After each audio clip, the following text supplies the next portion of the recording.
ముందే ఇవి తింటే గొంతు కంటేస్తుంది. ఇలా చేసుకొని తింటే ఇంకెలా ఉంటుందో టేస్ట్ అనుకోని డౌట్‌తో చేశాను గానీ టేస్ట్ అయితే సూపర్‌గా ఉన్నాయనుకోండి. అవేనండి పనస కుడుములు. ఎప్పుడు పనస పళ్ళు తినడమేనా, అప్పుడప్పుడు ఇలా వెరైటీగా చేసుకుంటే కదా టేస్ట్ కూడా డిఫరెంట్‌గా ఉంటుంది.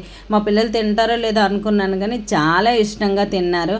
సర్లే ఇవన్నీ చెప్తున్నావు గానీ నీకిప్పుడు పనసతొనలు ఎక్కడ దొరికాయి అనుకుంటున్నారా? ఇదే అప్పుడెప్పుడో సమ్మర్‌లో తీసిన వీడియో ఇప్పుడు అప్‌లోడ్ చేస్తున్నాననమాట. అప్పుడు మర్చిపోయింది, ఇప్పుడు గుర్తొచ్చింది.